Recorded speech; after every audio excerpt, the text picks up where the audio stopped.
कृषि बागवानी क्षेत्र वर्तमान डबल इंजन की भाजपा सरकार के उदासीनता के चलते हाशिए पर है, जिसका खामियाजा प्रदेश के किसानों बागवानों को भुगतना पड़ रहा है।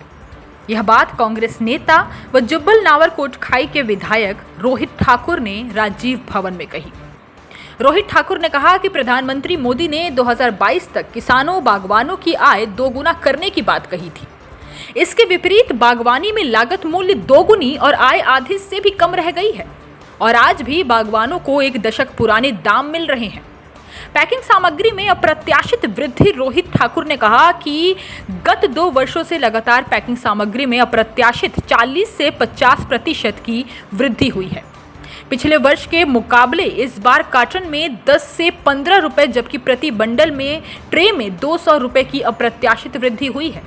निजी कंपनियां पैकिंग सामग्री के दाम बढ़ने का कारण केंद्र सरकार द्वारा जीएसटी दर में 12% से 18% वृद्धि को बताकर पल्ला झाड़ रही हैं।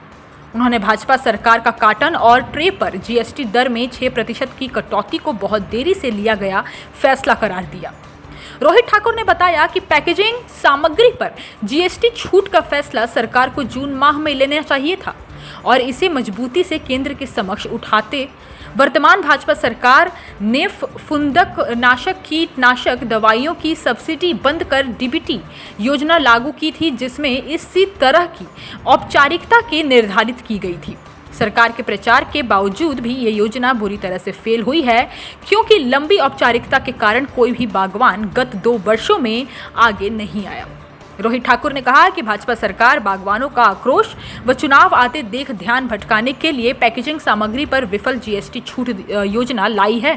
रोहित ठाकुर ने 5 अगस्त को शिमला में प्रस्तावित आंदोलन में किसान बागवानों से दलगत राजनीति से ऊपर उठकर सहयोग करने की अपील की है।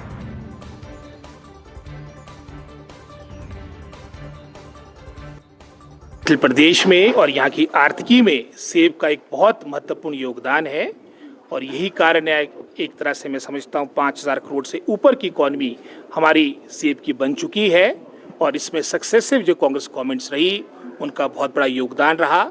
और अगर आप वर्तमान सरकार की बात करेंगे, एक तरह से हमारे क्षेत्र को और विशेष रूप से इस उद्योग को वर्तमान सरकार ने लावारिस छोड़ा है।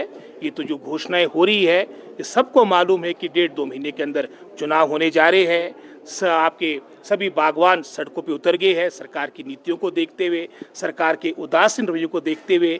इनकी मैं समझता हूँ पूर्ण रूप से इनका जो 5 वर्ष का जो समय अवधि है, अगर आप बागवानी के दृष्टिकोण से बात करें तो पूर्ण रूप से निराशाजनक है। मुख्यमंत्री ना हो, उदाहरण के तौर पे जैसे ये फुफूंदनाशक कीटनाशक की अनुदान की योजना जो पिछले मैं समझता हूँ 2-2.5 वर्षों से हम इस बात को कह रहे थे कि उसको रिस्टोर करो, इन्होंने हमारी एक ना सुनी। विधानसभा के अंदर भी बाहर भी बारंबार आपके माध्यम से मुद्दा उठाया गया। मात्र कोई 6-8 करोड़ के आसपास का मैटर था, लेकिन सरकार ने मैं समझता हूँ एक तरह से सोच बना दी कि हमने सही राय तो सुननी नहीं।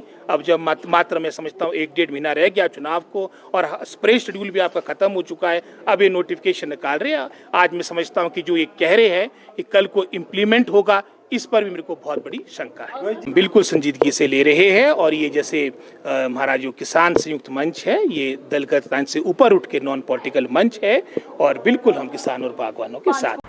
हिमाचल प्लस न्यूज के लिए शिमला से पुष्पेंद्र चौधरी की रिपोर्ट।